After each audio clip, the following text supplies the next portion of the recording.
Can you hear Nope. me? Can you? Nope. Now we can. Can you hear me? Can you hear me now? Do I need to start over? Yeah. From the top. One more time. Let's do it live. All right. What's up, everybody? Welcome back after those technical difficulties. Insert joke about me flubbing the lines here. I am Christian, aka Suck Sandwich. It's me, John B, aka John B, aka COVID Me. Poppy. Yeah, COVID Poppy's right. Yeah. John, how are you doing after all those technical difficulties? You feeling good? You know when you're sick and you just sweat and then like you're Mm-hmm. just like, "Oh, I must be sick cuz I can't stop sweating." That's how I felt during those technical difficulties. Only the problem was it was anxiety and it's because I'm still a little bit sick. But other than that, I'm doing great. How are you? I am doing swell. I am very excited for tomorrow to be Friday. Because it's Friday. Friday, I gotta get down on Friday. We do You know what love I mean? we do love Fridays, yeah. Um I had some other joke that I was gonna say that I thought about saying like when we went live originally for that. yeah. And I kept talking right now, hoping that it would come back to me, but it did not. So, Okay. All right. That's fine. Whatever. but you're feeling better. I know you're still not feeling super great. You've been battling COVID for like 6 months now, right? Yeah, I mean, it feels like 6 months. It's been like a week, 2 weeks, I think. Now I'm at Yeah. 2 weeks of struggling with all the after effects. Well, 1 week of 1 week of COVID, another week of just the long COVID, I guess. But I think the mistake that I made was immediately trying to go back to work after the 5 days off that they gave me. They're like, "Here's your 5 days plus your two day weekend." And then that's all you get. I'm like, yeah, that's all I fucking need. And then I immediately went back to work, and I think that was the mistake. I think that's where it all went awry.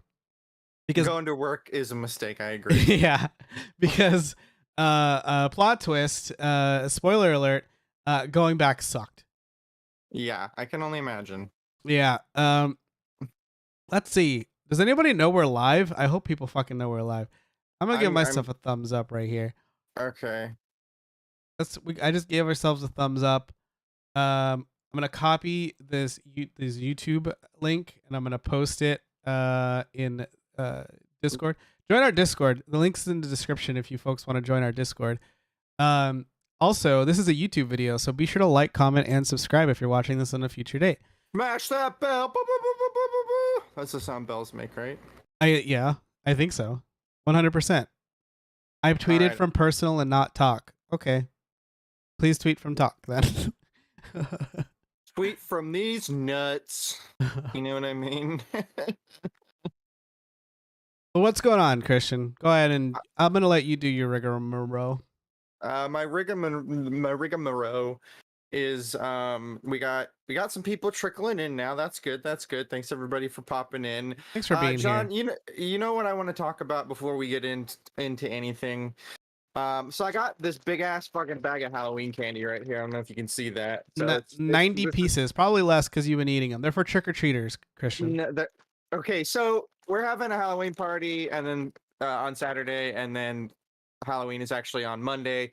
And Kathleen likes to really do it up, so we bought like giant bags of candy, even though we won't nearly have that many trick or treaters. So I don't feel guilty for eating that.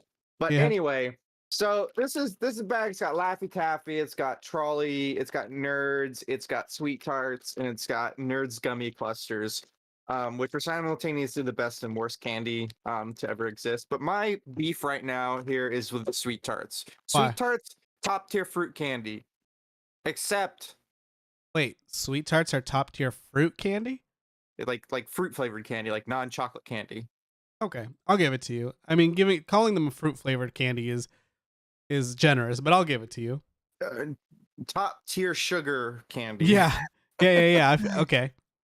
But it's like the fruity flavors, you know what I mean? Yeah. Top tier fruit flavored candy, except for the fact that they put yellow ones. No. Yeah. What? What Disgusting. What are you saying? Disgusting waste of fucking space. What are you saying? The worst flavor on the planet, and they know that it's the worst flavor, so they pad their fucking little tiny ass candy things with it. I can't even find it right now because they're so small. No. I just want. Yes, it's terrible. This is a fruitless endeavor. Here we go. I got one. The yellow is the best one. The yellow one's the best one.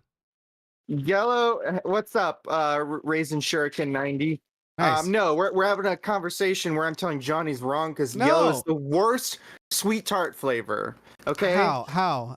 Yellow is the worst. Okay, more specifically, I'm gonna stop saying yellow so I don't sound like a 5-year-old. Lemon. No, lemon that's is the even worst. worse. That's the best. What's up, Nitro? Lemon is... What's up, Nitro? Lemon is the worst flavor. We'll see if Nitro agrees with you on this one. Yellow sweet tarts are the worst sweet tarts. Yellow Skittles are the worst Skittles. Yellow Starbursts are the worst Starbursts. No, this is all wrong. What are you talking about? Yellow, I'm a fan of the grape ones. That's not the question. that's not the question. Lemon is the best fruit flavor of all. It's naturally sour. Lemon. Fucking, they pad their little tiny candies and don't give you the good flavors. Despite the fact that I have 2 grape ones right here. Name a good flavor. Red. Red is the best. I will also, in sweet tarts, put blue up there with the reds. You're so basic. Here's an honest and probably not surprising take from me. I legitimately think there's something wrong with you if you don't like red candies. Red candies are fine. They're just red candies. Just like it's just the default. Like, oh, here's red. Like, yeah, I mean, yeah, red's fine. But like lemon flavored candies that have red flavor are good. Like Skittles. Also, shout out to Skittles for bringing lime back because green apple is the worst goddamn flavor of any. What? Sour apple is absolutely terrible. What? Yeah. I got green apple Terrible. Laffy Taffy right here. Second best Laffy Taffy flavor. You know what the first best Laffy Taffy flavor is? Banana. Red. Oh, I do like banana though. Yeah, banana's good. No, green should be lime, and lime and lemon are both superior candy flavors. We can't have 3 citrus fruits as the default. Yes, we can. You have lemon, you have orange, you have lime. They're the same flavor. The only one that I'll give it. The only one that I'll say is different enough is orange because it's not a sour fruit. It is not a sour fruit. That is true. Also, I'm gonna go ahead and I'm gonna back up for a second and agree with Nitro saying that lemon heads are garbage. Yes, lemon heads are garbage candy. They don't. Nitro is saying that they love lemon heads. Wait, I'll fight you if you say anything negative about lemon heads. Wait, I legit messed with my sense of taste for 2 days because I ate an entire bag of lemon heads in one sitting. That's what you get for eating a garbage candy, Nitro. I actually dislike lemon heads. I think that they have the worst lemon flavoring of, and that's what they are. They're lemon that are supposed to taste like lemon, but I think that they have the worst lemon flavoring. But where are the cherry heads? That's what I want to know. They do exist. Well, make them better. And they have grape heads too. Ew. Yeah, they're not good. I mean, none of them are good. What? I don't look.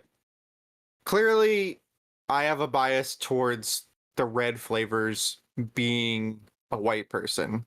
Is that what it is? Yeah, because the default. The default, yeah. The status quo. And I feel like whenever I have this conversation about candy with someone that has Hispanic or Mexican background, a more refined palate. Yes, clearly. Because you put flavor and spice in your foods and we do not.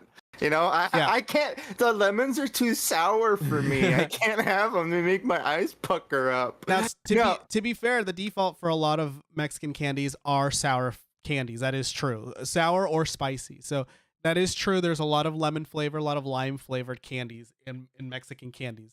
So that could be the case. That could be why I default to lemon flavor. John, you have a baby palate, so I don't know about refined. Yeah. Ooh, Courtney calling you out. John, you do like very basic flavored things, so. I love chicken nuggets. What can I say? Dude, I had some chicken stars today. Whoa. Chicken stars, still top tier chicken nugget you can get at a fast food restaurant. Wait, chicken stars from like Carl's Jr.? Yeah, dude. Oh shit. I didn't even know they had those in like the adult meals. You have to special order them. No, I don't think they have them on the menu, but you can still order them in the piece and the 9-piece. That's pretty funny. I didn't know that. So dude, they're so good, and dipping them in the barbecue sauce that comes on the burger, oh, perfect. So I went to Carl's Jr. today, and I had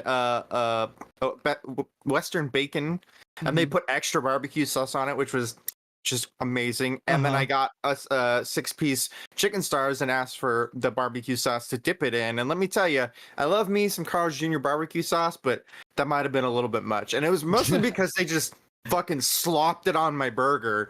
Like, I didn't ask for extra, and usually when you just get like a Western from Carl's Jr., they just have like 1 spoon full of sauce on there, and then like the edge of your burger is all dry, and then you get to the middle and you're like, oh, finally some sauce. No, that wasn't the case. This one was like a sloppy Joe. Oh, that's too much. Barbecue sauce just fucking falling out the whole time I was eating it. It was like those 90s commercials. If it doesn't get all over your face, it doesn't belong in your face. Yeah. If it doesn't get all over your face, it doesn't belong in your face. That's right. That's right. And for Courtney asking, because she has one Carl's Jr. on her island, and she will not go to it because it's attached to it's not only is it attached to a gas station, but it's not. You can't see into the kitchen. It's like completely blocked off from a wall, and you have to order. You have to order out the wall. It's very strange, but anyway, I don't blame her for not wanting to eat there. But yeah, never a good sign to eat anything attached to a gas station. Yeah. Even if it's something you love, you know.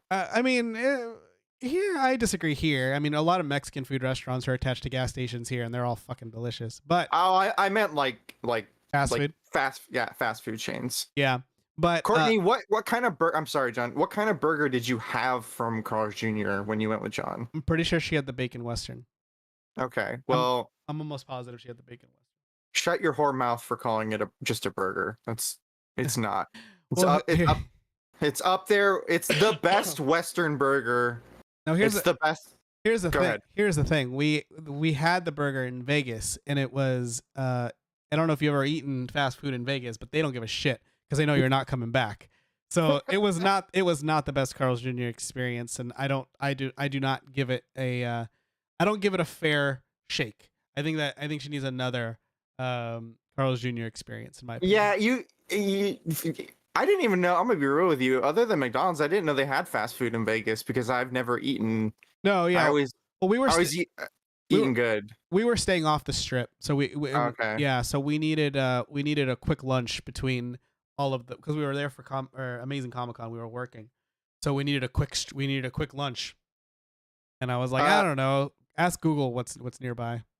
Yeah, you gotta go to a better Carl's Jr. Real quick though, Nitro is in the chat saying one time I went to a Mickey D's and ordered a spicy chicken sandwich. It tasted like your average chicken sandwich, save for one splotch of spicy sauce. I ordered it under the impression that the spicy part would be in the bread, the breading, which is correct because that's how they do it. So I don't know why you got spicy sauce unless they were out of spicy chicken patties and they were like, this motherfucker will never know, and he'll probably go on to a YouTube video one time and talk about the about his experience. You know what I think it probably was? It was probably those deluxe spicy chicken sandwiches on the main menu. Those use a sauce, and I won't order those. However, if you get the spicy McChicken, that's in the breading, and those are good. Those are good. Oh, fuck! Now, dude, I'm trying to eat better, and now all I want is spicy McChicken sandwich.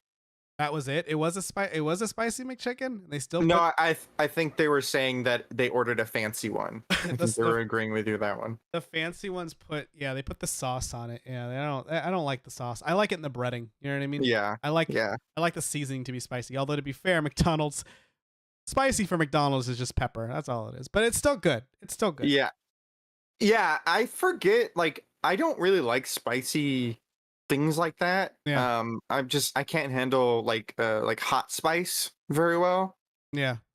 But I forgot that I used to go to Jack in the Box and get spicy chicken sandwiches and an Oreo shake like almost every day of my life in high school. The Oreo shake will offset the spiciness.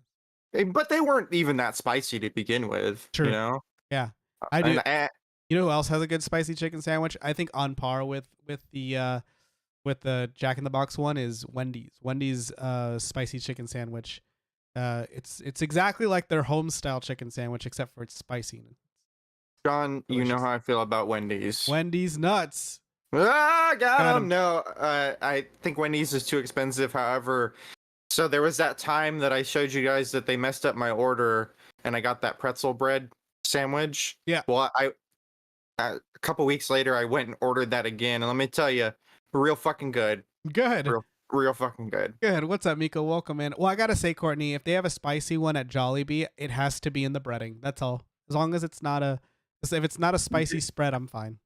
Jollibee, Blessing Adeoye Jr. Is all about Jollibee. Jollibee's really big, and I've never had one. I've never eaten one. I've never even been by one until I started my current job, because I went to a mall in LA and there's a Jollibee in there, and I was like, "What the fuck is this?" Is it in Irvine? No, it's in Los Angeles. Oh, okay. But the Jollibee headquarters, I don't know if it's headquarters, but like they're one of their big offices right down the street from me, 10 minutes away. There They're you go. building it. They're building a flagship store across the street. So Yeah, let's go together. All right, you, me, and Courtney, we'll go get Jollibee next month when she comes Oh, and visits. fuck yeah, dude! Like I said, it's right down the street from me. Hell yeah. We'll get some JBs. That's what they call me. We'll get some John B's, Jollibees.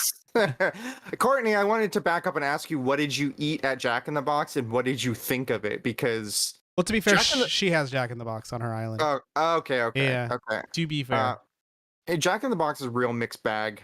I know. Some things from Jack in the Box are fucking amazing, and I could eat them all the time, and other things are just absolute garbage. There's only a handful of things I order from Jack in the Box regularly, and that is the ultimate cheeseburger. Okay, never had it. Really? Yeah. It's just meat and cheese. Well, what's ultimate about it? It's double meat, double cheese. Okay. The ultimate cheeseburger, the bacon ultimate cheeseburger. John with the fucking classics, man. The Jack spicy chicken sandwich. Okay. Oh, you know what I really liked when they came out with their buttery jacks, because they were always fucking delicious. Now they're always burnt. You know what? I have a bone to pick with Jack in the Box now, because not only did they buy Del Taco and make them get rid of Mr. Pibb, some would say this is superior Dr. Pepper type soda. Yeah. They also got rid of their loaded bacon cheddar potato wedges. Really? The best side on their menu. I think the only side worth getting. I think the best side on their menu is the two tacos. Well, that's not a side, because you never order just two tacos. You go through Jack in the Box at 2 a.m. after drinking, and you get 36 tacos, and it's like $4. I get two tacos. Like with my meal, I'll be like, oh, I want two tacos to go with it. I meant, can you swap the tacos out, like the fries out for tacos? Because that's what I meant. Like, I'm getting a meal. I've never tried it. That's interesting. Oh, the munchie meal. Yeah, the munchie meal includes two tacos all the time. You know what was very interesting about the munchie meal in Vegas, dude? What? They were regular food items, but in a fancy box. Yes, because they didn't want to fucking waste their time making all this ridiculous shit. They're like, this is Vegas. People aren't going to come here for the goddamn munchie meals. They're just what are half and half fries? God damn, I am so hungry. Half and half fries is half curly, half regular fries. Oh, thrown into the box. Fuck, man, dude, this is my problem. I'll be listening to podcasts, and it'll be like right after I have lunch or something, and I'll be like driving, listening to podcasts, and they'll be like talking about like Jack in the Box or Wendy's, or like, oh, I got Krispy Kreme, and then I'm like, all of a sudden, like we're doing right now. Yeah, all of a sudden I'm like, fuck, dude, I've never needed Krispy Kreme more in my life than I do right now. I do want to say, and I mentioned this in the group chat not too long ago, Dairy Queen has what's called fried, what is it called? Cheese curds? Oh, yeah. Have you ever had these?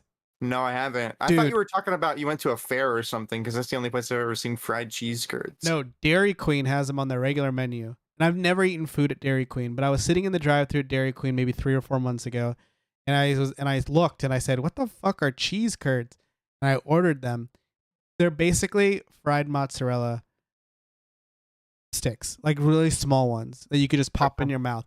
but they're cheese curds, so they taste slightly different. The best goddamn fried cheese balls I've ever had in my entire life. Wow. Yeah. I'm just telling you, dude. If you ever it doesn't sound great because I don't know what a cheese curd is, but I was like, I'm gonna eat these.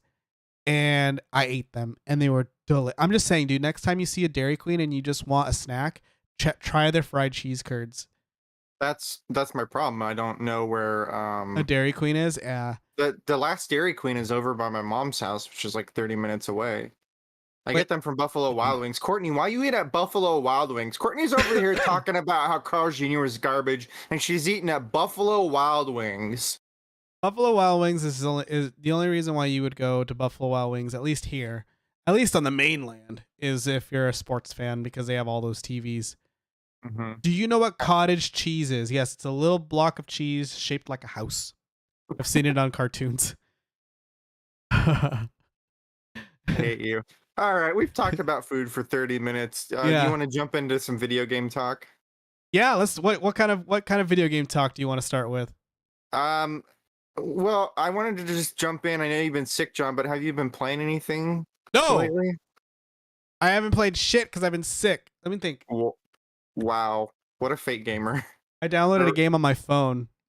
What game is that? It was an ad, and it was like I was pissed off at the ad because it looked easy. I was like, fuck you, I'm gonna do it, and I did it. Was it one of those like where you control? It's like an endless runner, but you have to like navigate them through the little fucking. Yes. Yeah. Yes. John played games with my dude. I see those ads all the time, or like the one where it's like get the king the money, and you have to like pull out the pin and then the lava. Like those are never real. Dude, I always want to play them. I'm like, I could do this. They're not hard. Yeah, those particular ones are not real, but this one that I saw, I was really pissed off.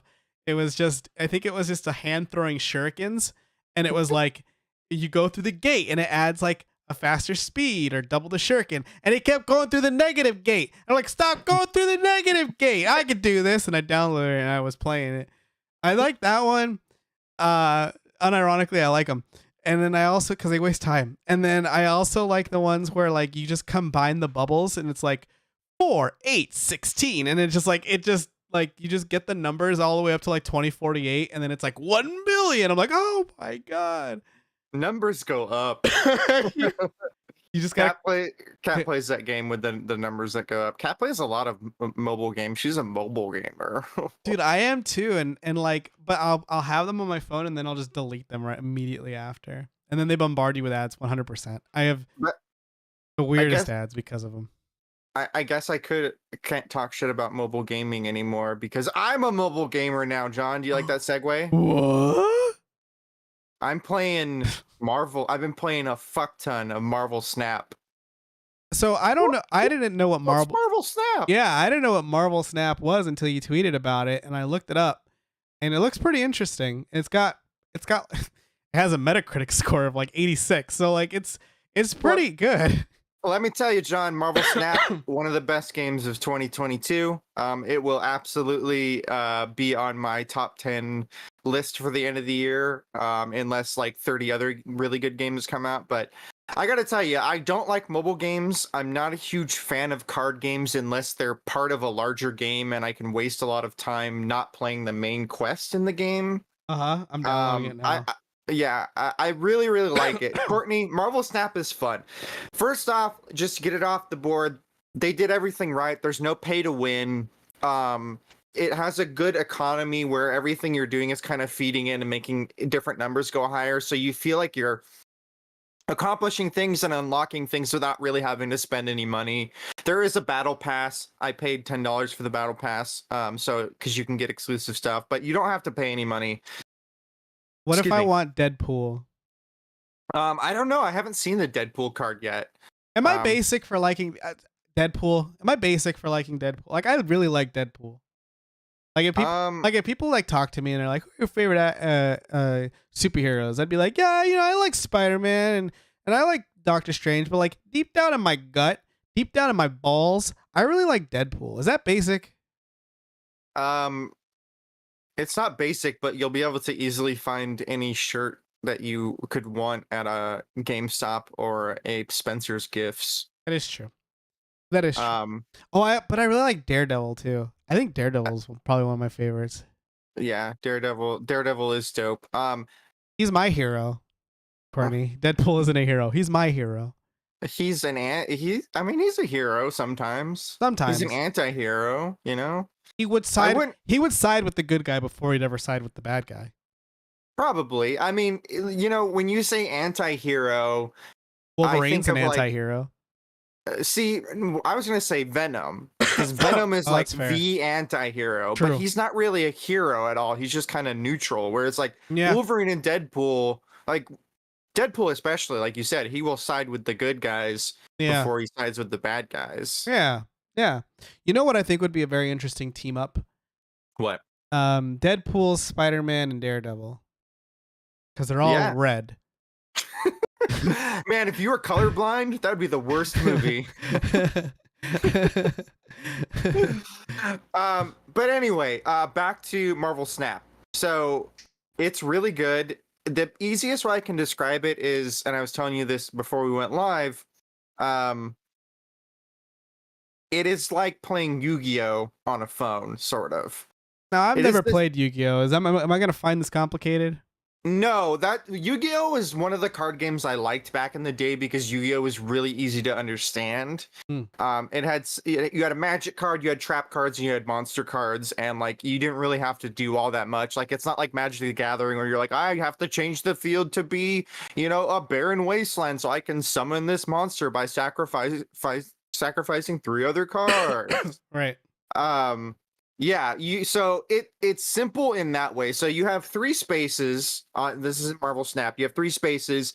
They're areas and they're random each game, and they reveal themselves over the course of turns. So there's 6 turns, 3 spaces.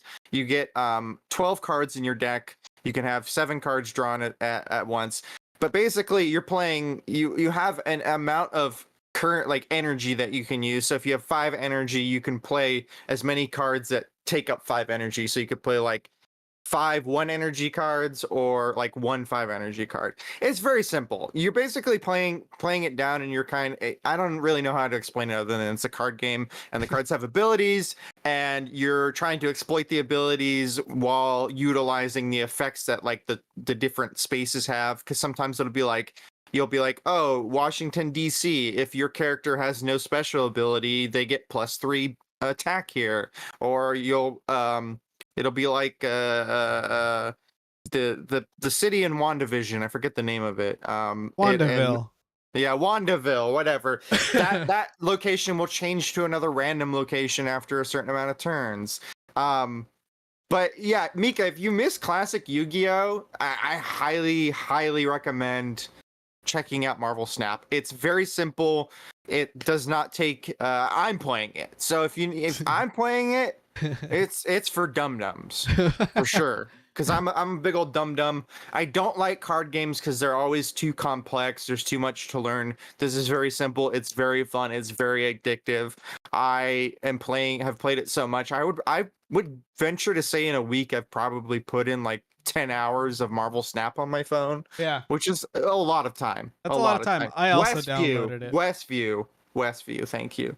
I also downloaded it, and yeah, I'm excited to play. I'm excited to play. Yeah, I think the first like 10-15 matches that you're going to go through are just going to be tutorials against bots, but it really gives you a feel for how to play. And then, like I said, once you kind of start looking into how all the systems feed into each other, and completing challenges, which gets you like energy to spend, it's really fun, really really rewarding. Was this heavily advertised? Because I've never heard of it, but like people have heard. Obviously, people have heard of it. You've heard of it, and you don't even like mobile games. It's true. I don't like mobile games. I have never played a mobile game this much, by far. I heard about it from Tim Geddes, one Tim Geddes. Okay. Kind of funny, because Tim kept talking about it because he was in like the beta, the very early beta, and I was like, wait a second, Tim's playing a mobile card game? Those are not Tim Geddes games. Right. Yeah. So I was very intrigued because if he was really into this Marvel mobile card game, I was like, maybe I will. And then there was they did a games cast. I think it was the day or like 2 days before the game launched, and he was like, the game's launching, like this is how it plays. I can talk about it now. And I was like, that sounds really cool. So I downloaded it, and yeah, it's super popular right now, which is kind of, I've never seen a mobile game talked about as much as Marvel Snap is. I like it. I like it. Unless you're talking about like Flappy Bird or something. Rise and fall of Flappy Bird, dude. The goat, you know. Yeah, absolutely. I don't think anybody will ever match Flappy Bird. No. No ads on that game either. No ads, and it's retired because the guy was like, so good. It's so good I can never make a better game. So I have to quit making games. You do know why he actually pulled it, right? I don't. Yes, but I don't remember. He felt he ruined people's lives. He thought he brought an evil onto the world, basically, and he's like, I can't live with myself this way, and he pulled it from the App Store. Well, yeah, good on him, I guess. Anyway, what are we talking about today? Did you want to talk about spooky games, or do you want to just jump right into the news? No, let's talk about it. All right, chat and John. Yes. I want to know what you guys, since we're a couple days away from Halloween, I want to know what everybody's favorite scary games are. Favorite spooky games, favorite horror games, favorite thriller games. Yeah. Yeah. So why don't you kick it off, John? Or even Halloween themed games, even if they're not that spooky. Yeah, true. So first, I have to say, when I think of Halloween, I think of, hold on. I think of Mad Monster Mansion. The fuck is that? It is a stage on Banjo-Kazooie. And I used to plan it that I would get to that stage around Halloween time so that I can enjoy Mad Monster Mansion on Halloween. And then because I played that game so many fucking times, I would beat it like before Halloween ever came about, and I was already in the Christmas level by the time Halloween came about. But I always think of that, and I do want to say, one of my greatest Halloween memories is a very recent one. I would say, I can't remember the year. 20 was the year. It was my Halloween party last year. That's very nice of you to say, John. That was a blur, but yes, that was a lot of fun. 2018 or 2019. You'll know the year when I tell you. I played to completion. I finished Luigi's Mansion 3 on Halloween while trick-or-treaters were coming to my door. Because it was one of those games where I was able to start early and I was able to finish on Halloween, literally Halloween day. I was hitting that kill screen as little kids were walking up on the door, and I remember a little kid peeks in and he goes, "Is that Luigi's Mansion 3?" And I was like, "Yeah, take your candy, get out of here." Yeah, stop peeking in my house, weirdo. Yeah. Yeah, that was 2018, and that's a great spooky game and spooky memory. I have a very similar one with Luigi's Mansion, so that's awesome. Mm-hmm. Yeah, that was on Halloween day. We actually had trick-or-treaters, which was very, very cool. And I'm not prepared for trick-or-treaters this year. We're in a new neighborhood. COVID's over.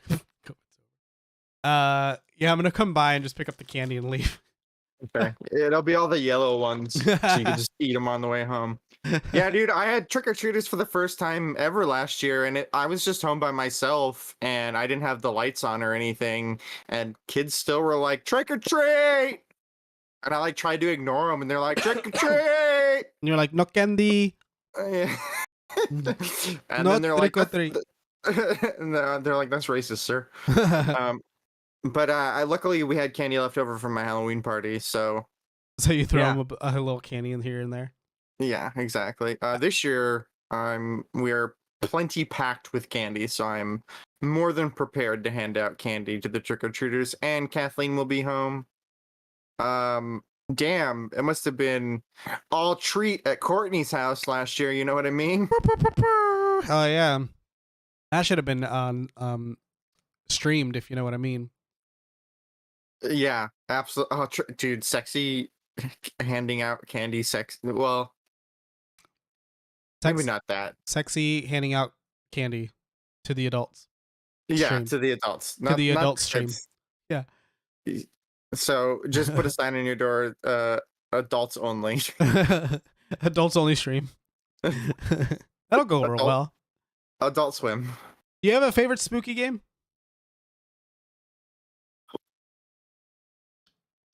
'Cause I got some recommendations for you. All right. Nitro says Resident Evil Village. Spooky as heck. Mika Res- Mika saying Phasmophobia. Favorite spooky game. those are good. I mean, I've never played Phasmophobia, but I've heard very good things about it. I did play Resident Evil, played and beat Resident Evil Village. I don't know if I'd consider it spooky so much as horny. The entire game's not horny though. I mean, speak for yourself, sir. I haven't played it, so I don't know. I heard that the horny part of the game gets over and done with kind of early. Yeah, I mean that's usually how it is when I'm horny for something, it's over and done with pretty quick. So, I would probably say I had a really good echo your Luigi's Mansion 3 statement. I didn't play the original Luigi's Mansion on Halloween, but because it came out in like November. Yeah, and I did enjoy that one. I didn't play a lot of scary games growing up because I was too scared. I was too scared to play that. But now I have a wife, so she can be in the room with me and potentially play with me. So I really liked Luigi's Mansion 3. I think the best spooky game that scared me in all the right ways was probably Resident Evil 2 Remake. And honestly, the further I get away from that game, the more and more I like it. It was just so well done, and I really, really enjoyed it. And it was scary in the right ways and intimidating in the right ways. And I never knew what was going to happen next. Unlike Resident Evil 3, where I knew anytime there was tension building that it just meant Nemesis was coming from behind a wall to chase me. Yeah, I'm really glad that you liked Resident Evil 2. And to an extent you enjoyed Resident Evil 3 because Resident Evil is my favorite franchise, and I think you've never really had an experience with Resident Evil up until the remakes, right? I played 4 on the Wii, so I did play, and I played that around Christmas time because that's when I got it. Yeah. But that's still spooky time to me because it's cold outside and it gets dark early, you know. And I I really agree. liked Resident Evil 4. I really liked Me it. too. I've said this before. My favorite thing to do is on the. I mean, I think it's in any version of the game, but in the Wii version, you could like shake the remote to stab. And it was wildly inaccurate, but my favorite thing to do was if you double tapped A, Leon would kick the door in. Yeah. So my friends and I, my 2 friends watched me play the whole game. So every time, because he's a cop and he's looking for the president's daughter, so I would just kick in the door and I'd be like, "Don't worry, I'm a cop." So, and then just start swinging your knife. Yeah, don't worry, I'm a cop. This is how I was trained. Yeah, you know what I mean. There was something very, satisfying about being able to kick in doors for the first time in Resident Evil 4. You weren't able to do that before. It's so aggressive, and if there was ever an enemy right behind the door, then they like stumble. Yeah, you know what I mean. It was, or they'd fall over, and then you're like, stab. I'm excited for the remake because they're doing it. I'm excited. Yeah, I am too. I'm a little I don't know. You know what? I'm not even gonna front. I'm very upset at the change to the dog they're making at the beginning of the game. Dude, you know what? I wonder if maybe so I did see that. I wonder if it's a timing thing because I feel like there's a lot of things that happen in real time in video games. What if the person who was playing the beta just didn't get there in time? Just fucking sucks. Yeah, just took their time, was wandering around, sightseeing, and maybe that was the make or break moment if you get to save the dog or not, you know? Yeah, I mean, they did say that they're going to be changing certain aspects of, RE4 to kind of, modernize it and make it a little bit more engaging. So you could be right. I was wondering that too. I was wondering if it's not, even if it's just maybe a red herring, maybe like, they even just threw in another dog and you're still going to come across the dog you can save. Like maybe somebody set out a bunch of traps. Yeah, maybe. You know what I mean? Yeah. But yeah, I would say I didn't like that either. yeah, everyone disliked that. Everyone is everyone is very upset about it. Did you see the Twitter account Can You Pet the Dog? No. So they I do know of it, but I didn't see the response to it. they just quote tweeted and they said, "What the fuck is this?" That's awesome. Yeah. But yeah, I would say the Luigi's Mansion series, and then Resident Evil or Resident Evil 2 are my favorite spooky games. But good choices, everybody. Courtney, Yeah. you didn't say what your favorite spooky game is I can tell you why.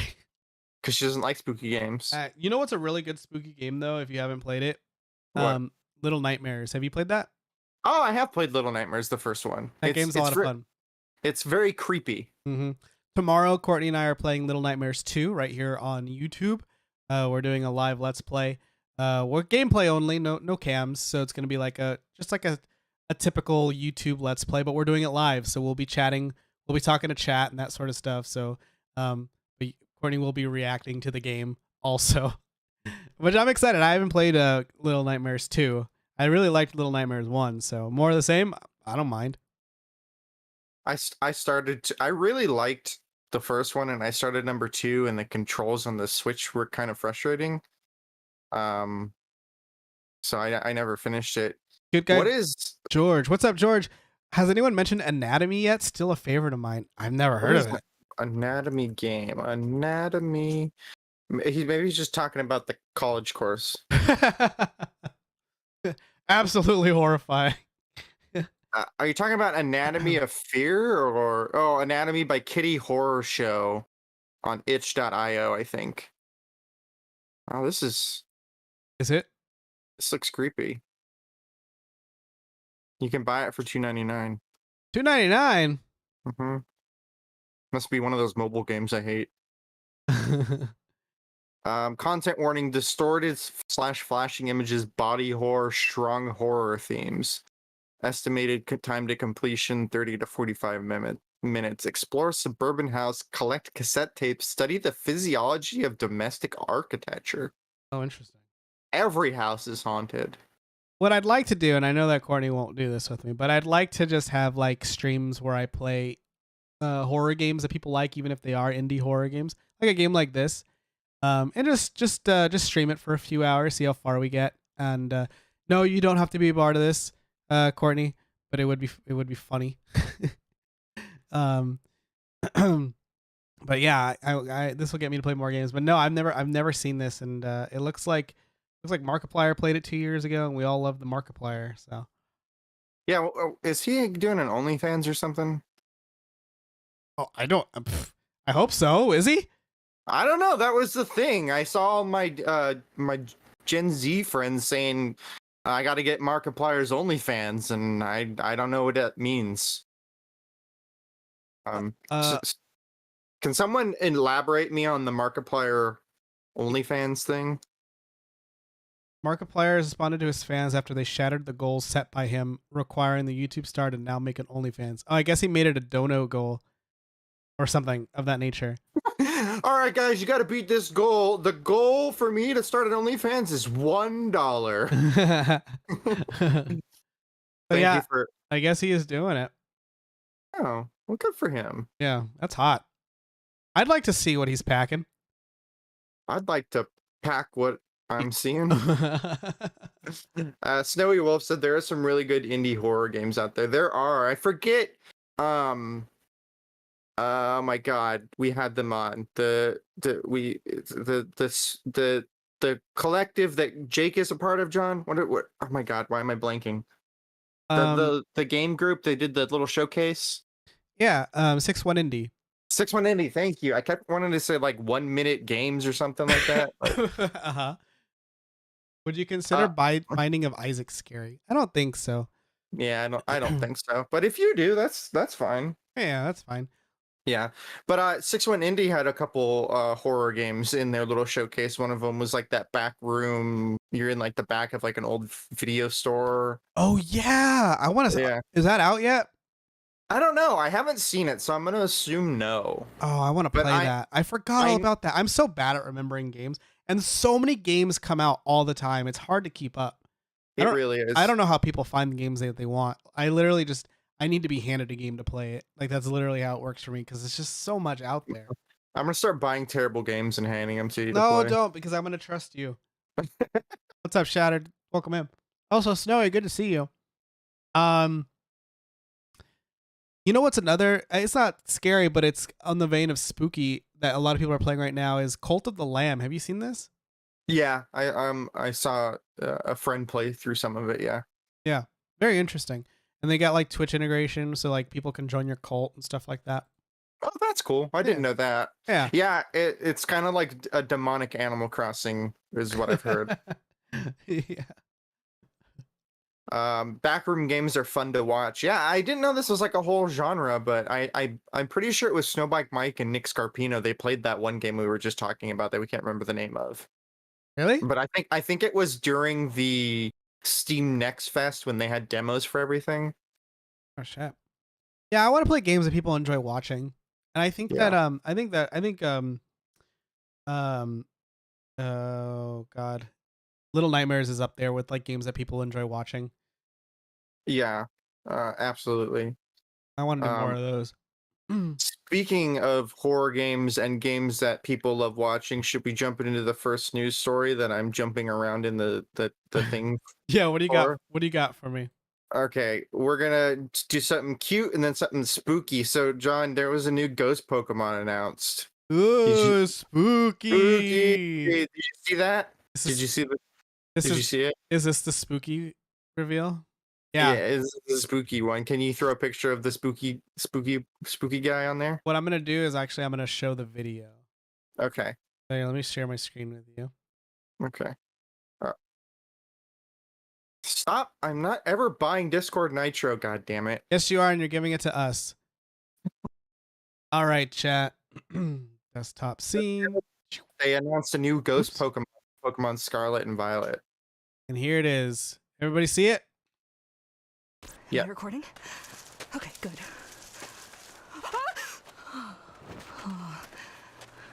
Was that? No, it's not. It's not. Are there really ghost-type Pokemon? Hey, what the hell was that? That wasn't the video. That was pretty funny though. That's weird that that's how it just showed it off. That was interesting. Ghost type Pokemon in Paldea region. Here it is. Oh, there you go. There you go. A new ghost type. Okay. Oh shit. Okay. I'm here on behalf of Naranja Academy's Ghost-type Pokemon Club. Naranja Academy. Ghost-type Pokemon. I saw a couple here earlier. Let's see if they're still around. Deep breaths. I can do this. They're ghost hunters. Oh, it's just a Mimikyu. Okay, keep it I like together. this. Yeah. That Gengar. Oh, come on. I know I saw something else here earlier. There it is. Oh, that doesn't look like it's just a candle. I'm scared. Oh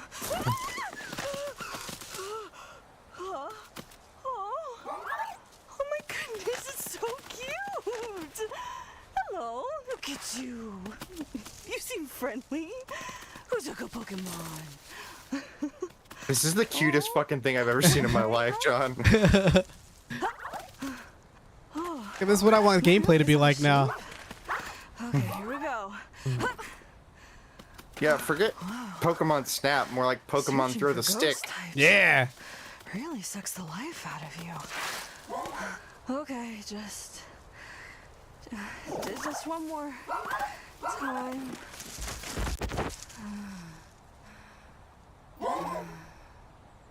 So in the Pokedex, it says that being around this Pokemon for too long steals your soul. So there you have it. Yeah, so the news article I was going to read from it says Pokemon Scarlet and Violet's new ghost dog is a good boy who just happens to commit murder. The latest scream-filled horror short that we just watched reveals Graveyard. Okay. Like graveyard, Yep. Graveyard, who will quote absorb the life force from you. So that's the new spooky new Pokemon. What is chat saying? Everyone's saying he's so cute. He's very cute. He kills people, but he's cute. Snowy, are you talking about this is a sad twist, the one that the fact that it is dead? Yeah, definitely. Mika says, I really want a Pokemon Legends Ghost game or something like where you do stuff like this. Oh yeah. You know, Yeah. I think that a ghost hunting Pokemon type game would be kind of cool, you know? Yeah, like a kind of like a spooky, like their take on like horror, but not really like a horror game, just kind of Exactly. like spooky and fun. Yeah, absolutely. That's so funny. Oh man. Yeah, that trainer's dead. What did we do? I hope they come out with another video where it's her classmates coming to search for her body and they discover it. Like Blair Witch style. John, are you excited for Pokemon Scarlet and Violet? I don't think excited is the word for it. I think that like I'm in anticipation of it. I really want to play it. Um if it doesn't if it's not the last game I play this year, I'm okay. Like if I play it in January, I won't be upset. But I'm definitely playing this. Does that make sense? Like I want to yeah. I want to play this. I just want to enjoy it, I guess is the way that I want it. Because when I'm excited for a game, I just want to play and beat it. Like that's kind of like how I feel when I'm excited for a game. But when I'm at like at ease and I'm anticipating a game like Pokemon, I'm ready to just like be in that world for a while, you know? So Yeah. that's kind of how I feel. So it's like one of those games where I could play, put it down for a little bit, play whatever's like new, and then hop in again and then continue my journey. So I mean I'm stoked on it, and I'm definitely anticipating it. And it's one of those things where it's like I think that everybody who's a fan of Pokemon and like the direction that it's going should pick it up and play it. That's kind of where I stand on it. Yeah, no, very well said. I just was kind of chuckling because you're like, I'm not excited for it, but I'm really looking forward to it. I'm really stoked about it. I'm really stoked about it. Yeah. Well, because to be excited, like, man, I'm trying to think of like the last time I was really excited for a game. Mika, why do you think that Scarlet and Violet is continuing down the track that made you dislike Sword and Shield? Because from what I understand, I don't want to say they're going to be very different because they're Pokemon games, but Yeah. Scarlet and Violet's taken a left turn towards Arceus. And Yeah. like I know most people that played Arceus, myself included, really like it. Okay. Here's a good example. I was excited for Arceus and I blew through that so fucking fast. Yeah. And that I feel like I feel like I didn't live in the world, but I was excited for it because it was new and it was different. I'm I, okay. I take it all back. I'm excited for Scarlet and Violet. I take it back. What's that, Playbox? Welcome in. I take it back. I'm excited for Scarlet and Violet. But I'm gonna live in it this time. I think I'm actually gonna live in the world, I think I'm there's excited. going to be more to do because it's a mainline Pokemon game, and I get what you're saying about Arceus, but I don't really think you need to be so upset that you blew through it because I did as well, and I Yeah. wanted to spend a little bit more time in it, but I think that at least for myself that I got what there was to get out of it because you know what I mean? Yeah. Yeah. You know what? That makes sense. I think it's because I wanted Arceus to be more, I guess, and it wasn't. Mhm. And I think that this is what Pokemon Scarlet and Violet are going to be. Yeah. It's going to be the more. It's going to be a living world. It's going to have Pokemon centers. It's going to have towns. You know, I think in that sense, maybe the reason why I don't want to get excited is because I was excited for Arceus and I blew through it and I was like, it was over. I didn't actually even get to Arceus though, which is my own fault. I got to Yeah. the end, and then there's like more. You know what I mean? But Yeah, I got to I didn't even technically beat it. I got to the last last thing you do before you go to the end, and then I stopped, and I don't know why. I just was like, okay, I've really enjoyed it, but I'm moving on to something else now. that's kind of what happened to me, and I think it has. I think it had to do with the excitement, with just like plowing through and plowing through and plowing through. I don't want to do that with this Pokemon game. I really just want to like absorb and live in it. I guess I want to have that experience that I had when I played like Pokemon Gold, where like I would just like do a little bit every day and like really live in each route for a while until I found everything I wanted and leveled up the Pokemon as much as I needed and that sort of thing. I want that experience again. Um, of like not necessarily feeling like, okay, I need to go here, or I need to go over here, or I need to go over there, and like really just like blowing through it. And I think that with the fact that this is going to be a little bit more open and you can decide which routes you want to go in what order and that sort of stuff, I feel like I think that's gonna make me feel a little bit more at ease. Like I can really do what I want. You know what I mean? So, what's up, Maeve? Welcome in. Yes, hi, Maeve. Yeah, no, I get you. And like, I think the problem with any game and being an adult is, especially now, how you were saying a little bit ago, there's so many games and there's just games coming out all the time. Like, I often feel like I have to blow through a game because I want to get to the next thing, or I have to get to the next thing. Yeah. I'm learning to kind of get away from the have to get to the next thing, and I'm sort of just learning to finally play things, I want to say, at my own pace, but I do play things kind of in a hurry still sometimes because I want to get to the next thing. You know what I mean? Yes, I do. And I think that's really, when you're a kid, you have maybe 5 games total. And so, yeah, playing through Pokemon, every night after you do your homework for, an hour, that's going to make the game last a lot longer. But I mean, maybe you could still do that now. Maybe you play for an hour before, after you come home from work, before you go to bed, and that's just what you do for a while. Mm-hmm. Yeah. I mean, speaking of games that I still need to dive into, Bayonetta comes out tomorrow. Mm-hmm. Um, Mario plus Rabbids came out last week. Like, I still haven't played that, and and then Pokemon's coming out in November. Like, it's just. Dude, I don't even. I want you, here. I'm gonna read you just the games that I'm interested in that I have coming. That I have. So we'll just start from October. So Near Automata on Switch, Plague Tale Requiem, Mario & Rabbids Sparks of Hope, Persona 5 on Switch. There's a game called Signalis coming out, or no, it's out today. Bayonetta tomorrow. November, It Takes Two on Switch, Sifu on Switch, which I won't play again, but I'm excited for it. Sonic Frontiers, God of War Ragnarok, like Nitro said in the chat. Pokemon. There's a game called Evil West coming out. There's a game called The Night Witch, and then in December you have the Callisto Protocol and Midnight Suns. So much. And that's not even counting like the indie games I have like favorited on my Steam Deck and on my Switch for when they come out. All the little $10 and $20 games that I buy and say I'm gonna play all of these and never do. And then I just sit there and I play Marvel Snap for 10 hours. Yeah, or I end up downloading the clickbait game on my phone. Yeah, you're sitting there. I'm throwing so many shurikens. Why don't I have time for anything else? Yeah, that's pretty much it. Maeve is echoing the sentiment that they don't really have that much time to play games anymore either, but they do enjoy playing games and they're curious of any recommendations. I do want to say, Maeve, if you want to throw out the kind of games that you like and which systems, maybe we can think of some for you. Yeah, absolutely. And in the meantime, you want to move on to the next story? Yeah, let's move on to the next spooky story. If I could click the right thing. All right, we're gonna hop on to Electric Avenue, aka Silent Hill Avenue, because there was a bunch of Silent Hill shit that got announced, and I know we have many horror fans in the chat. This was surprising to me. I think these stories came out of nowhere. Yeah, absolutely. We spent almost a decade getting crumbs of crumbs from Konami in terms of what they actually wanted to put out, and then all of a sudden they shit out like 7 different Silent Hill things in one day.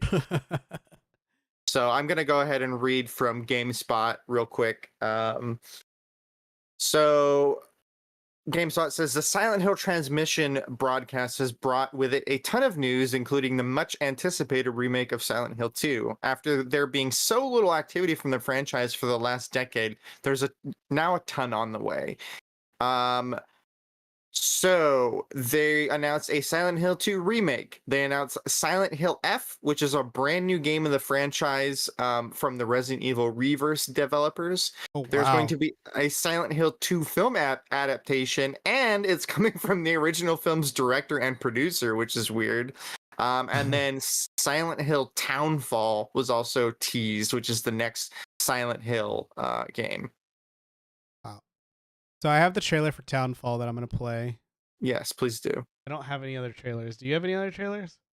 I'll pull them up on the YouTubes for you. Okay, all right, let's see. I'm gonna share screen with you. So this one's Townfall.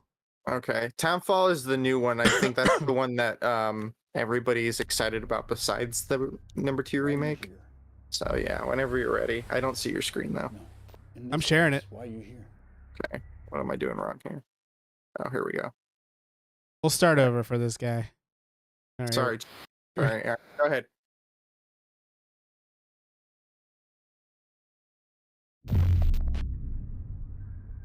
Why are you here? No, in this place. Why are you here? You're to be punished. That's good, I like it. You know what, I think you're right. I think we've done something so awful. We are stuck here in this place, being This judged is by scary. these people.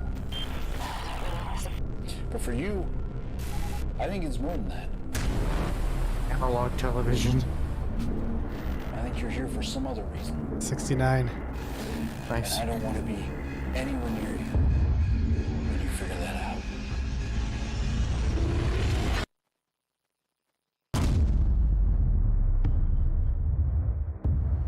Okay. That was scary. I'm scared. Oh, looks good. I mean, it didn't show anything, but it looks good. Yeah, it sounds good. Mhm. So I'll read a brief bit about what Townfall is. As part of the Silent Hill transmission, a new entry in the Silent Hill series has been revealed. Silent Hill Townfall is a collaboration between Konami, Annapurna Interactive, and the BAFTA award-winning No Code Studio.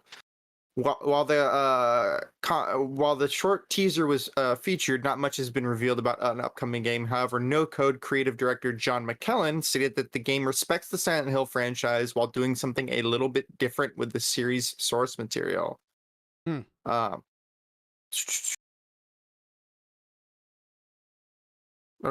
I was trying to see. Oh, Silent Hill F is the one that's in Japan. So here, John, I'll send you we'll watch the trailer for remake #2, Silent Hill 2 remake. Okay. I'm gonna send it here in the chat right here. It's coming. Discord?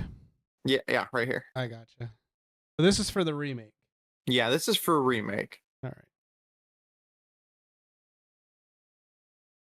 All right. Binks did not like that trailer.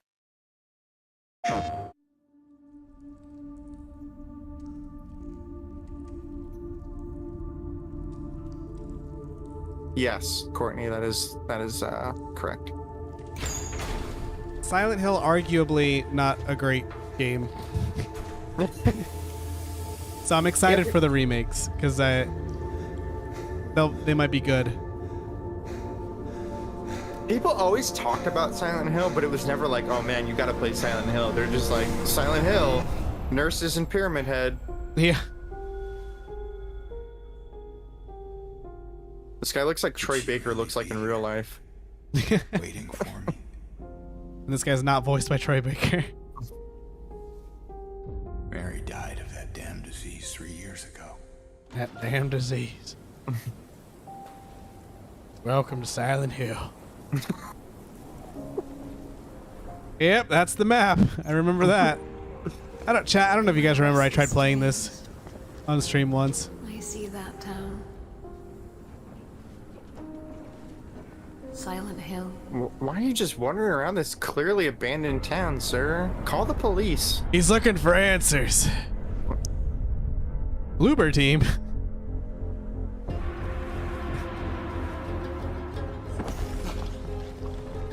The fuck?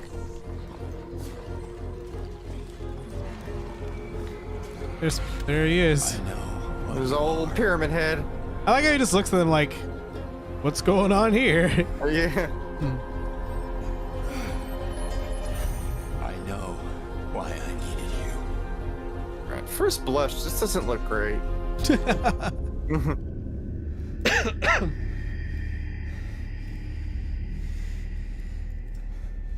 But it's all over now. It'd be funny if he just dropped the gun.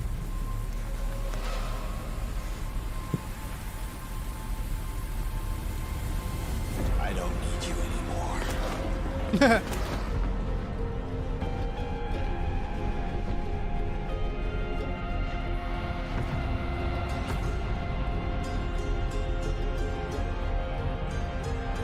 ready.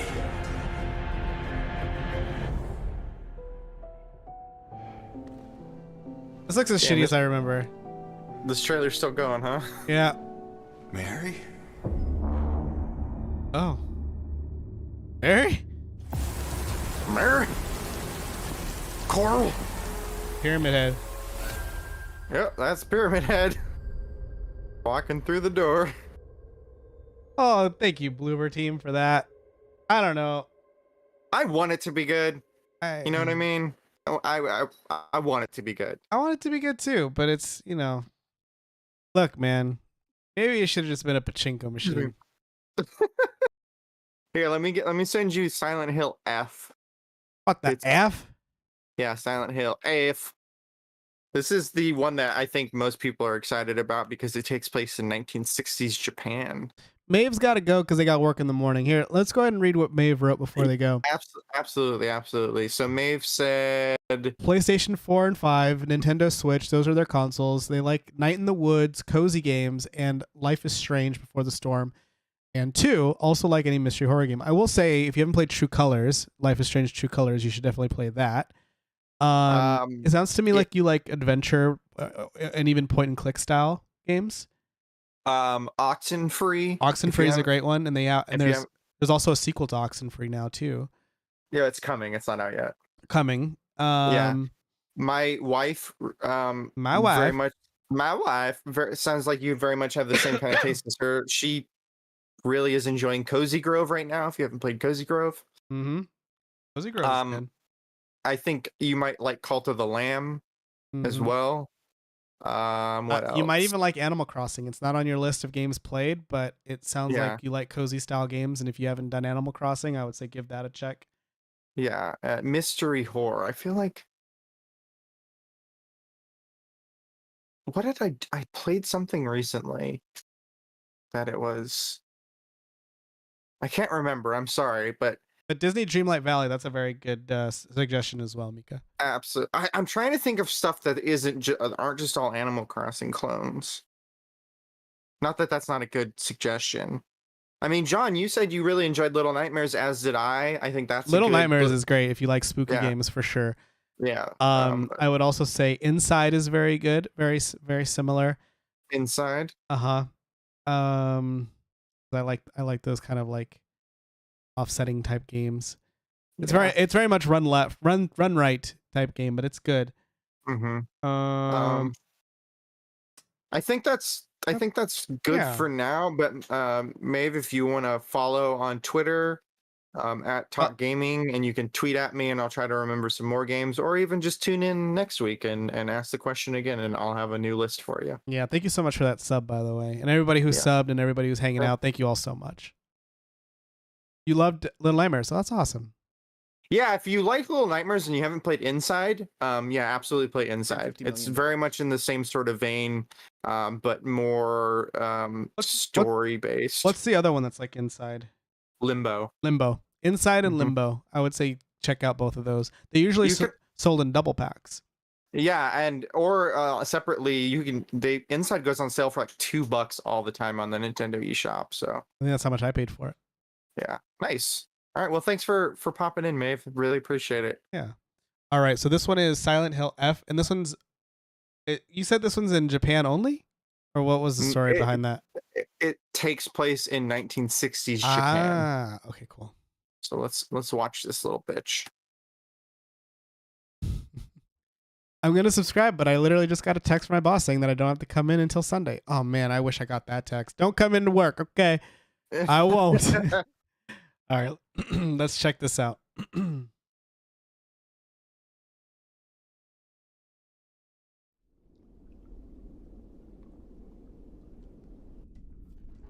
Oh, this looks rad already. Yeah, absolutely. Oh, I'm scared. Oh. I'm scared.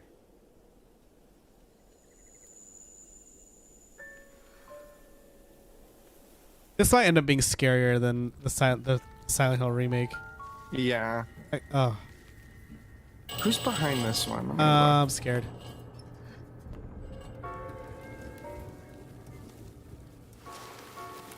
Oh, I'm scared. What's up, Irony? Welcome in.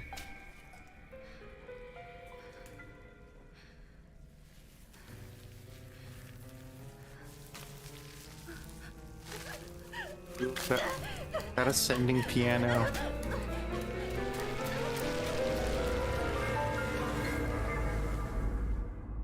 Fatal Frame is different, Shattered. Fatal Frame is about a camera. It's about a camera. It's about a haunted camera.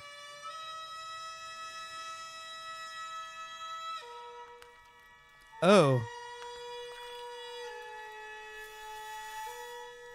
I don't like when there's holes in like the body like that. Oh yeah. Everybody was saying that was freaking them out.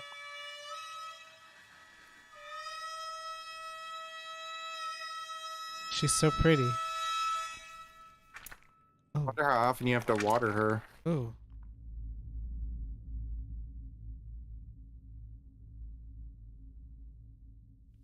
Ooh. These teasers literally show nothing.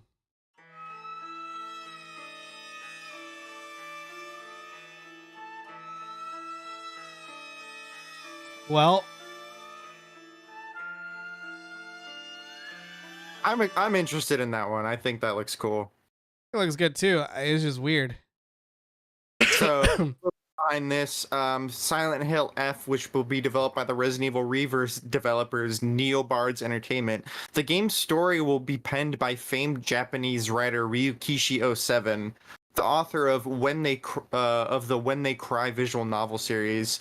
Motoi Okamoto, who previously worked with Nintendo from 1998 to 2007, is also a producer on the project. Nice.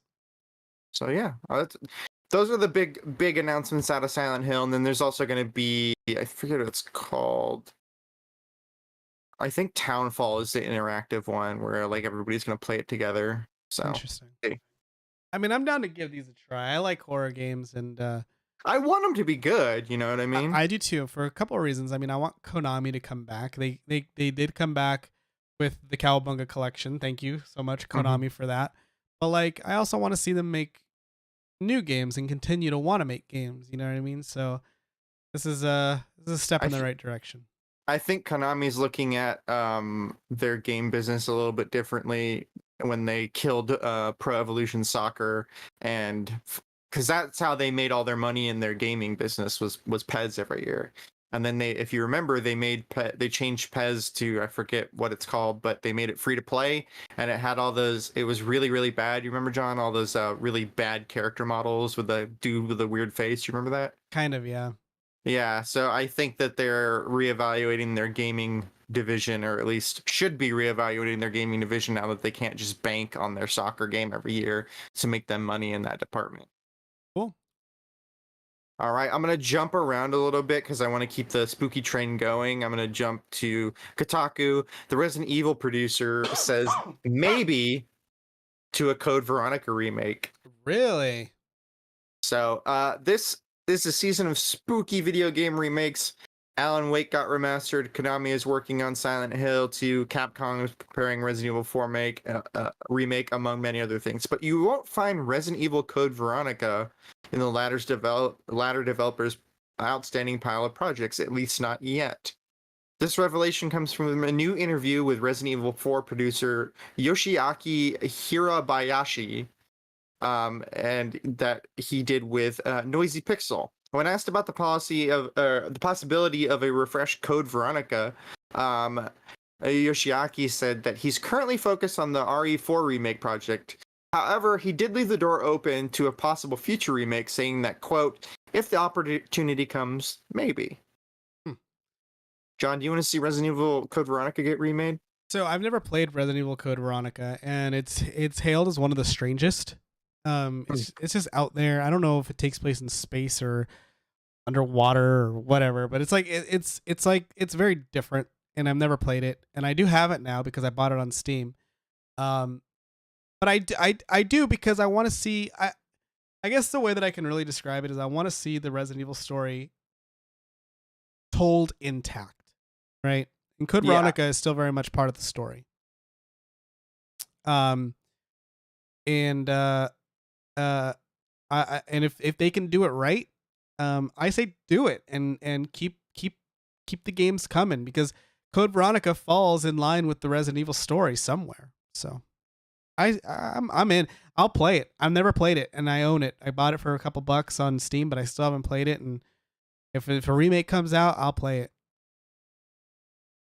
Yeah, I'm right there with you. I've never played it either. I don't know anything about it, but I would love for it to get remade in the this Resident Evil remake style that we're seeing, and give new life to it. And I honestly would be surprised if Capcom didn't remake it at this point, since they're pretty much going down the line and just remaking everything, which I'm a fan of. They've been great so far. As long as the RE4 remake continues the trend, then I don't see why you wouldn't redo Code Veronica. It's the one that's gotten the least ports in the remade or remastered the least, I think. Yeah, they have none actually. Yeah, I think it's one of the only ones that hasn't been like re-released, sort of, other than just putting it for sale. Right. Yeah, I think there was a straight port on the GameCube, because it originally came out on the Dreamcast and PlayStation, and then it got a port to the GameCube, and I think that was it. Yeah, so I'm interested. I hope we see it. I'm very excited for RE4. So everybody go out there and buy RE4 remake when it comes out, so we can get a Code Veronica remake, and I can finally stop seeing this really terrible late 90s computer graphic image of Chris and Jill. Yeah, the cover. Yeah, it's so bad. It is so bad. It's so corny. Like, what are the guns they're even holding? Like, Jesus. Yeah. All right, moving on. We're gonna jump back a little bit, John, because we're talking about remakes. So Witcher 1's getting a remake. John, did you ever play the original, or did you put not the original? Did you ever play Witcher 3? I've never played any Witcher. No. Okay. Yeah. Not because I had no interest, but just because it's a huge game. And I know that people love it. I know, and I love the series on Netflix. I think it's very cool, and I think the story is very cool, and all that. But I just feel like I feel like I was late to the game. Witcher 3 came out. I feel like I was late to the game. So I never played it. Where's my copy? Here, John, I'll let you borrow my Switch copy. Nice, yeah, and the complete edition. That was a good box. I should have bought that. I should have bought that. That was a good box. You should have. I could probably still find it. Probably. Yeah. I still see it at Best Buy every now and then, and I get annoyed. At full price? I don't know. I don't really pay attention. I just see it. You get it because it's the wrong size box. Yeah. Ew. Yeah. Gross. Yeah. Yeah. I need to give it a try. I heard it plays pretty well on the Switch. I know that that's probably not the definitive way to play, but I've heard it plays pretty well. Definitive and most accessible are often at odds with each other. And I was talking to Ray the other night, and I was talking about that I'm actually interested. I'm really excited for Sonic Frontiers. And he was like, yeah, but you're going to play that on PS5, aren't you? And I was like, no, I'm going to play it on Switch. He's like, really? I was like, well, yeah, because if it's on something portable, I'm like, there's a bigger chance that I'll play it. Yeah. So. Yeah.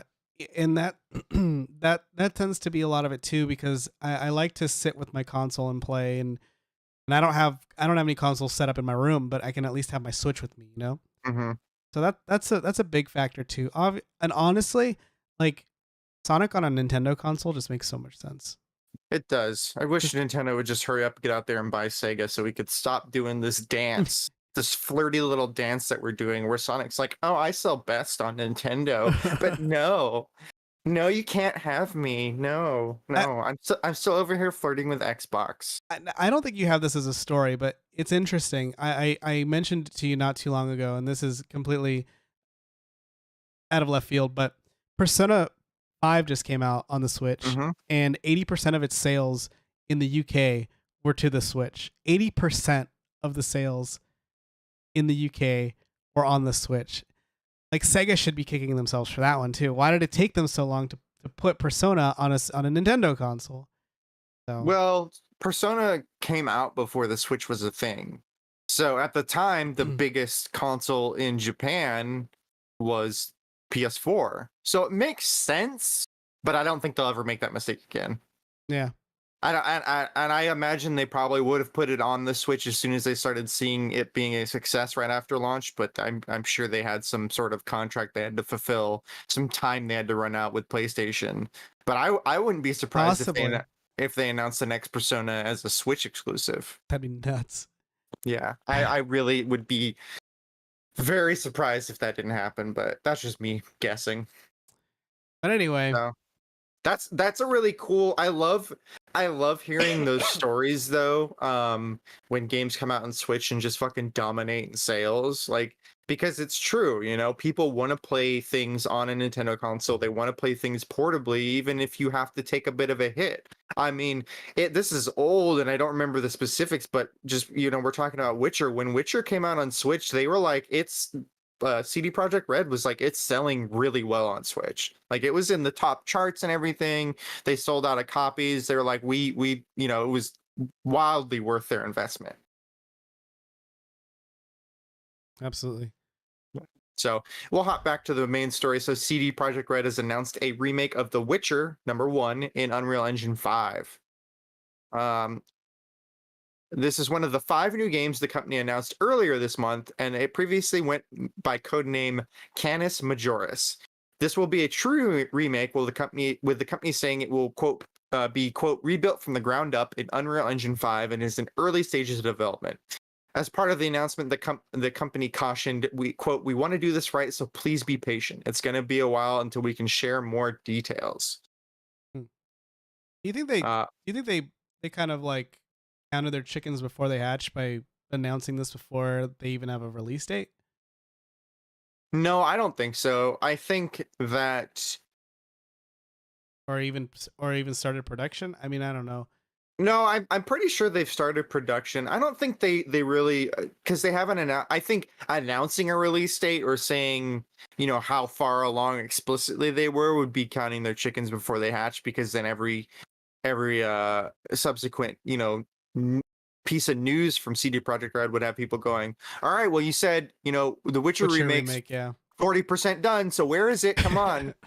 So yeah. That's that, and I think that's why they included that, you know, please be patient.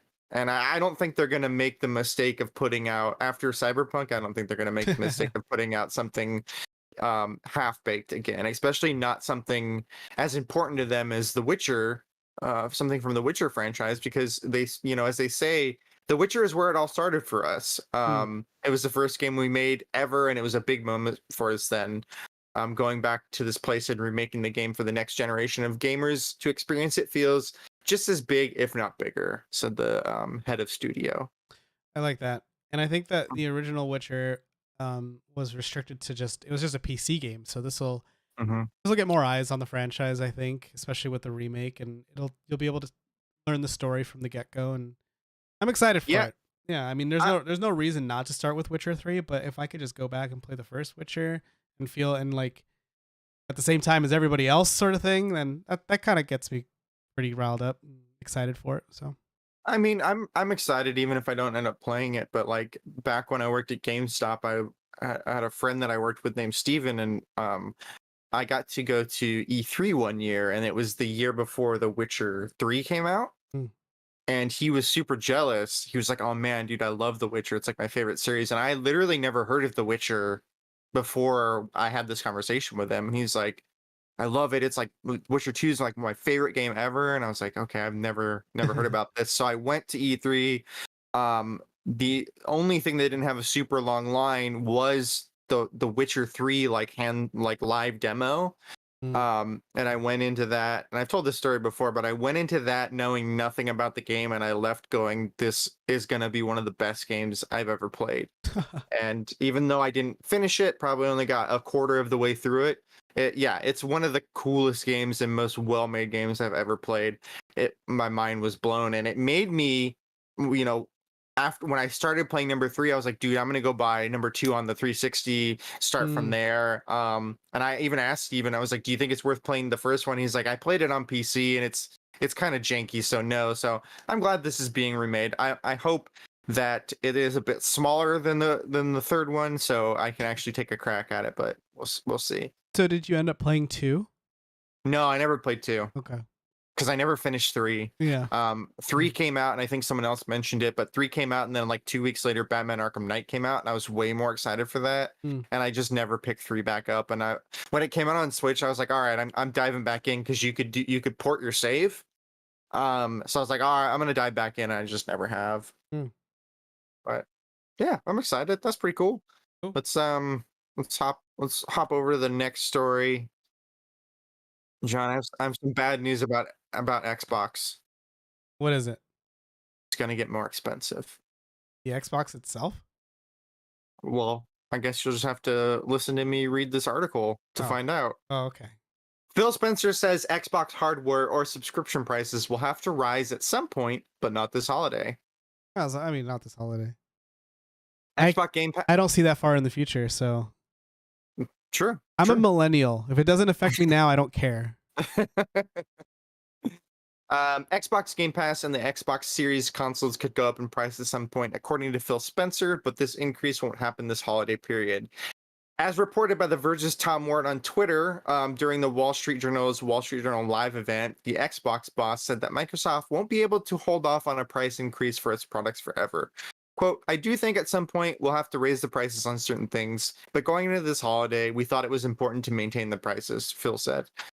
Quote, we've held price on our console, we've held price on our games and on our subscription. I don't think we'll be able to do that forever. I do think at some point we'll have to raise some prices on certain things. I mean, Does this what do you I blame inflation or whatever. I don't know.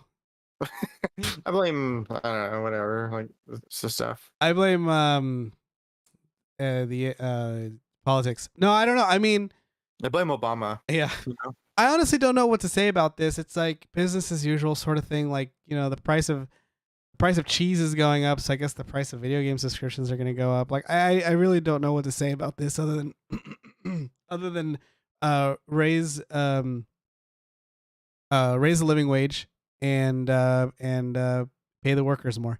Like that's Right. like it's a whole other discussion that I really can't dive into. Like, I understand it's a business model is a business model, so I think it's interesting that this generation, because pretty much every territory except for the United States saw a price increase on the PS5 recently. exactly. I don't know if you remember that. I think this is the Oculus Quest got a price increase. Yes. This is the only generation that I can remember where prices are going up, because Yeah. prices typically they would come out with slimmer models that were cheaper. Yeah. That was what always happened. You came out with the big fat model that was high up in price, and then as parts and stuff and it came down and they were able to revise it, they would go get cheaper. But things are just going up. All the subscription cost, Netflix goes up. I feel like 3 times a year. Hulu went up recently for me. Everything's just going up, and and I can't really speak on subscription prices because I think that's not tangible, right? Like, I feel like I think a little bit shame on Xbox for saying that they're going to raise their subscription prices, whatever though. But I think that the most interesting thing is that the reason why hardware is going to go up is because there were those generations where they can make, slimmer models that were cheaper. But we have a component shortage, and we've had a component shortage for, I think it's like we're going on 4 years now, where components they're just not being made. And if they are being made, they're not being made in bulk, and they're being sold at higher prices. So that price eventually is going to affect the consumer. And it sounds like that's going to be the case. And it's affected everything. It's affected video games. It's affected cars. It's affected literally everything. So like there was a point in time where a luxury was a luxury, and consumer electronics or whatever it was were considered a luxury, and people understood that. Like in the 80s and the early 90s, it's like, well, like, I have a tape deck. I can't afford a CD player. Probably not going to get a CD player. I'm okay with my tape deck. And we live in an area where consumer electronics are just so readily available because the components are so cheap.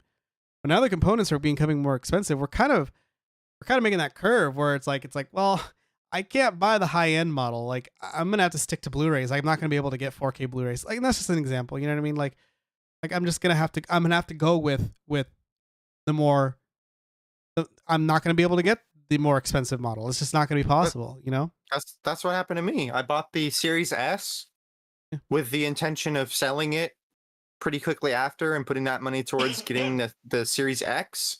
And I never did because I actually ended up really enjoying my Series S and couldn't afford the Series X. Mhm. And then you know this, I found a Series X in store. I bought it home and I bought it and brought it home.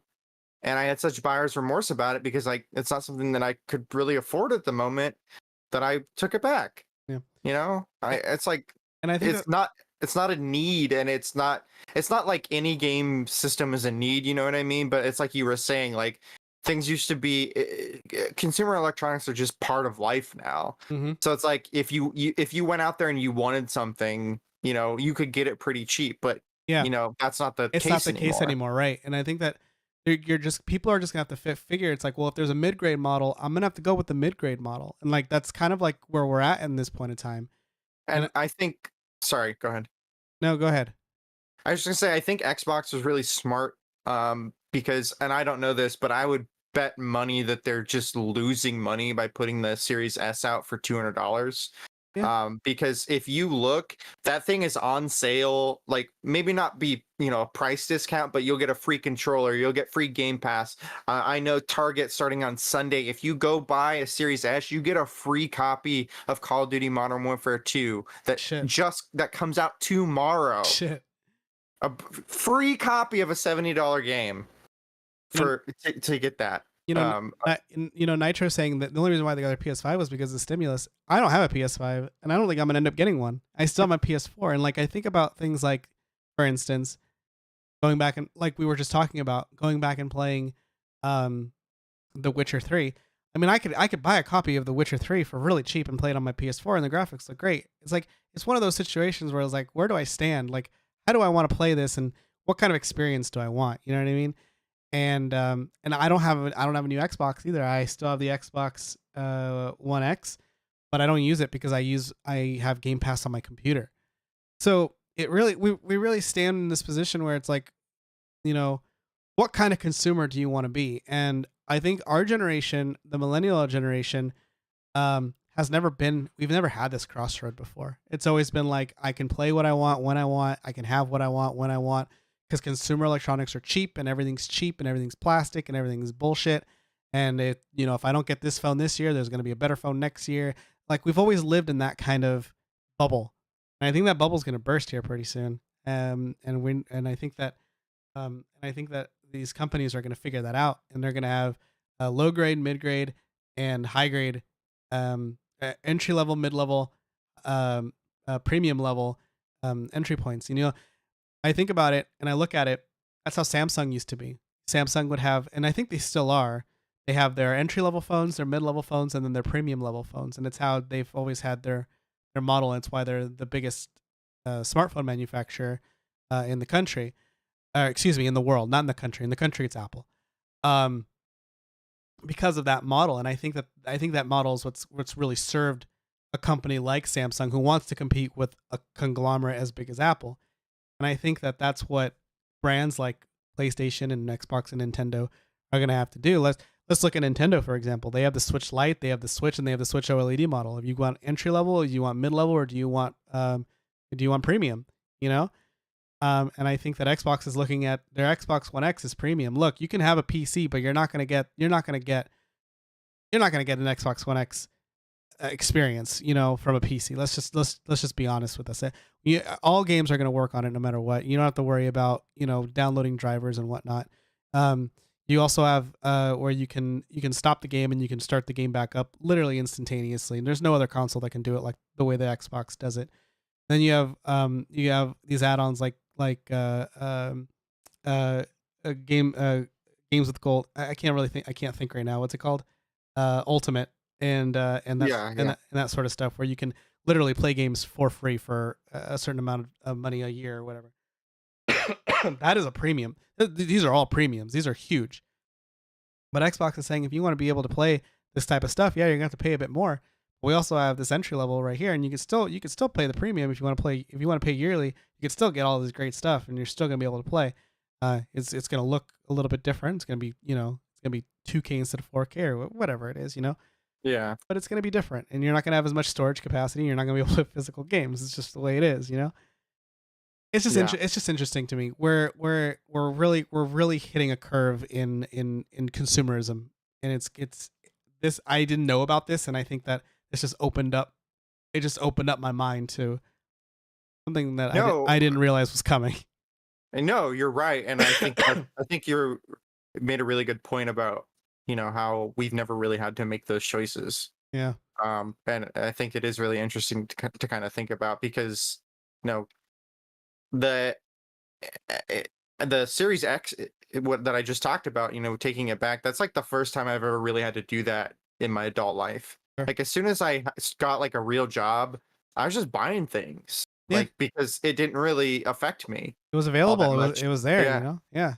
And yeah, I mean, I'm saying all this sitting here staring at my new Marvel vs. Capcom Marvel vs. Capcom 2 arcade 1-up cabinet, and then looking over to the right and seeing my Simpsons arcade 1-up cabinet, and saying I can't afford these things, but that's what credit's for. So Yeah, I mean, Alright. we'll see what's to come, man. I Yeah. had no idea that Xbox was thinking of doing this, and I think that's where it's gonna be. I think when it comes to consumerism, we're gonna see a lot of entry level, mid level, and premium level choices down the line, where Yeah. it's gonna be a situation where everyone can play, everyone can have something, but you're gonna be separated by performance or by perks or whatever. And Yeah. yeah, I think it's interesting because I would not go as far to say Microsoft or Xbox predicted the inflation or anything, but they do seem to be they do seem to have like their sights set on being able to obviously play anywhere, just engage with the games at any way, and I think that's Mhm. really just kind of working in their favor. They're kind of coalescing the inflation and the coming recession, and those things are working together in Xbox's favor. And I think when so. they talk about raising the price of their subscription service, I mean that's what every subscription service post Netflix does. That's what they They do. want to get you. They want to get you in. They want to get you hooked on something, and they want to get you to forget that you pay monthly for this thing, as they just keep raising the prices. Yeah. I get the email every couple of months from Netflix saying, "Hey, we're raising prices," and I look at it and I'm like, I'm almost paying like $20 a month. But then I go, "Oh, it's only $20 a month," and I forget about it. And then I look at my bank account, at the end of the month, and I'm like, damn, $20 for Netflix, 20 or $12, $15 for Hulu and Disney Plus, 12, Mhm. however much for HC. I don't even know how much HBO Max costs, you know. Yeah. And then I don't pay for Game Pass because I asked for a bunch of Game Pass cards for Christmas. So, That's the way to but do it.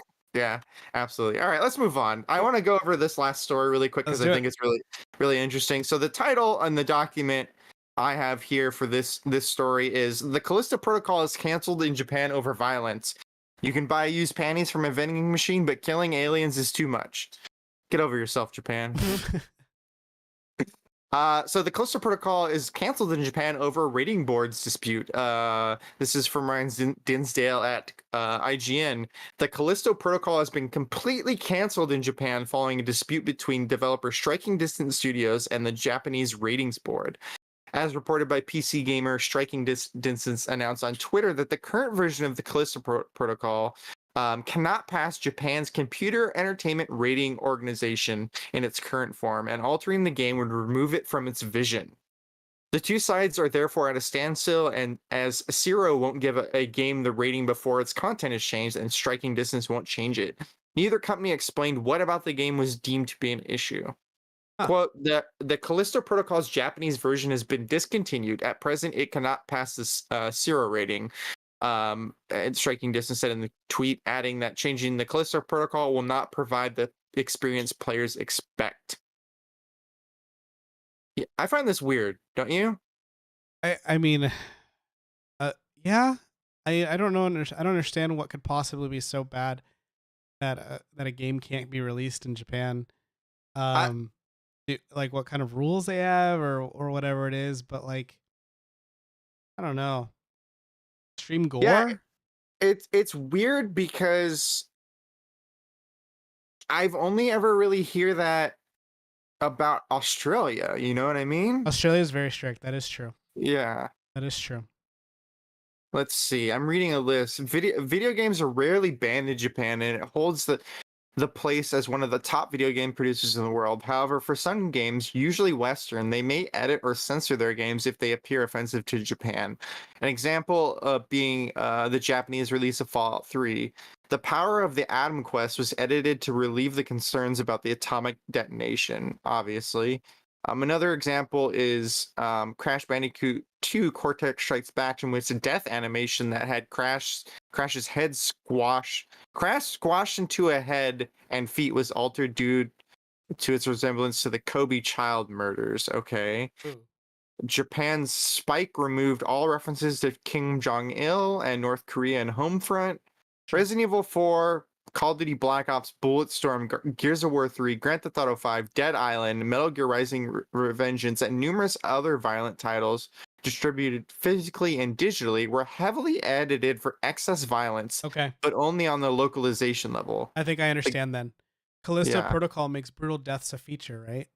Mhm. So like what makes it kind of like a selling point, the game a selling point is depending on how you get caught by an alien will determine how your player dies. And a lot of that is very stylized and very brutal on purpose. And I think that I think that's seems to be not okay Yeah. in Japan. So I mean, as long as we still get it in the US. Yeah. But Um, that's pretty wild. Yeah, it also says the Mortal Kombat series was subsequently banned in Japan, including its newest release due to heavy amounts of violence. I had no Which idea. I had no idea either. I think that's so crazy that they're so particular considering the kind of content that does come out of Japan, you know what I mean? Yeah. I mean, I think I think the United States is a little backwards on the kind of content we censor too, but Oh Uh, yeah, absolutely. yeah. Violence is a big deal. I mean, I think a lot of it is also taboo, but different cultures, man. All I know is if I think that I think art shouldn't be censored, in a sense, as long as it doesn't promote any kind of hate, and you know, if it means that, you know, if you get caught by an alien and your head gets split open, so be it, dude. Like, that's art, you know. So That's art. that's Get art. that. I want to sign this as that. So it lights up. It says that's art. That's art. I may not know art, but I know what I like.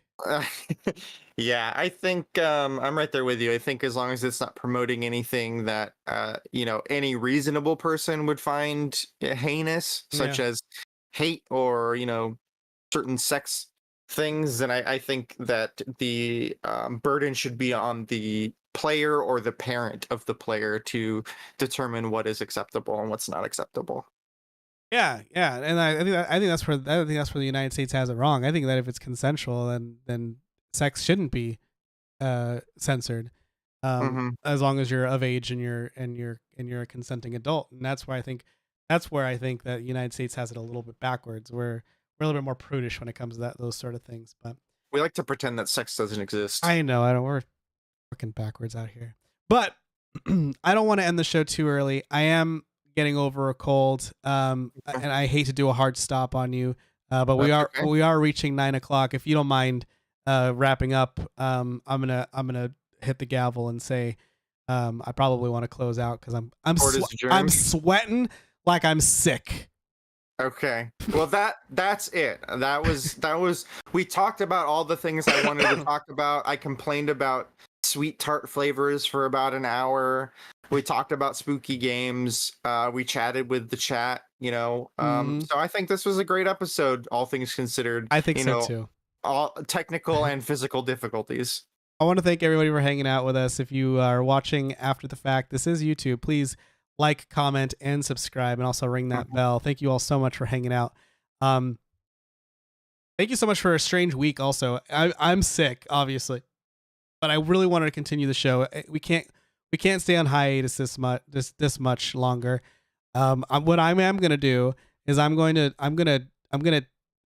have a training session, and I'm gonna have it so that if ever I'm sick again, because I seem to be the one that gets sick. Actually, no, you were sick also at one point, I Christian. get sick a lot. But I'm gonna teach you guys.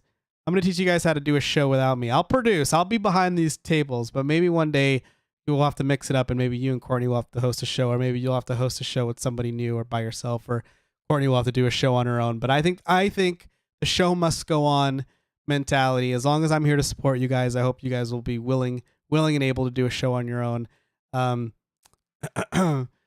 Because I really love what we're doing here at Talk Limited, and I greatly appreciate everybody watching what we're doing now here on YouTube. So thank you all so much. I would say stick around because we're gonna raid, but we don't do that anymore because this is YouTube. We don't do that. Fuck you, Twitch. I'm just kidding. We are doing YouTube through the end of the year. We're gonna reevaluate after the new year. If we'll be returning to Twitch, if we'll be streaming on both, or if we'll be doing just YouTube. We'll be reevaluating all that. We'll get some insight from you folks in the chat too. Leave a comment, and this is what we're gonna have to be better about this, okay, Christian?